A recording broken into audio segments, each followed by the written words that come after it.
Қайырлы күн достар, менің арнама қош келдіңіздер. Бүгін сіздерге үй жағдайында жасалатын өте жұмсақ әрі қарапайым, оңай жасалатын бургердің булочкаларын жасап көрсететін боламын. Видеоны соңына дейін көрмес бұрын менің арнама тіркеліп, қасындағы қоңыраушаны басып қоюды ұмытпаңыз. Міне видеода көріп тұрғандарыңыздай өте жұмсақ. Енді дайындау үшін 100 грамм жылы су, бөлме температурасында 30 грамм сары май, 150 грамм жылы сүт, 350 грамм ұн, 6 грамм ашытқы, жұмыртқаның сарысы, бетіне жаққанға 6 грамм тұз және 10 грамм қант қажет болады. Және бетіне сепкенге күнжіт қажет болады.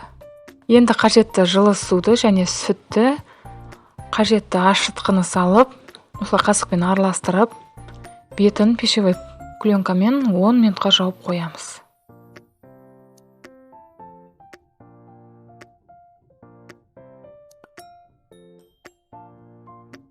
10 минут уақыт өткен соң жаңағы қантымыз бен тұзды салып, жақсылап екеуін араластырып, қамыр илейміз.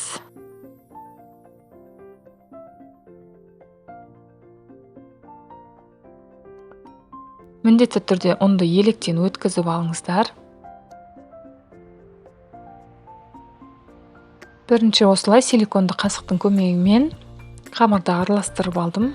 Кейіннен жұмсақ қылып қамыр илейміз.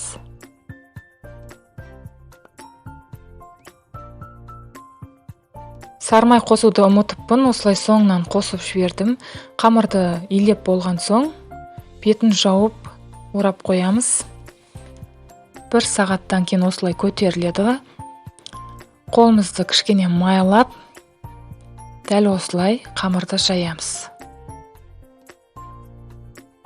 Жайып болған соң, дәл осы видеодағыдай қылып жинаймыз да, қайтып ыдысымызға салып, бетін жауып 10 минутқа қойып қоямыз. 10 минут өткеннен соң қамырды алып, әрбір бөлігін 100 граммнан өлшейміз.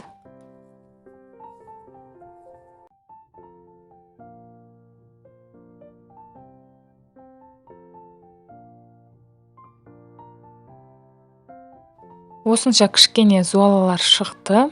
Енді бұны пищевой пленкамен бетін жауып 30 минутқа қойып қоямыз. Міндетті түрде бетін жабыңыздар.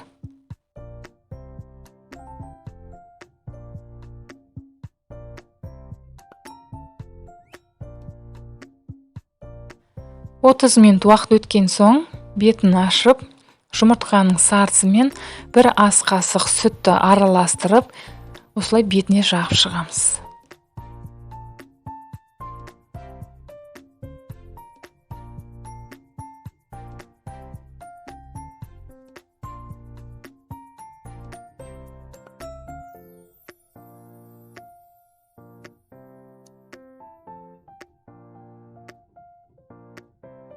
Бетіне әдемі көріну үшін күнжітті дәл осылай сеуіп шығамыз.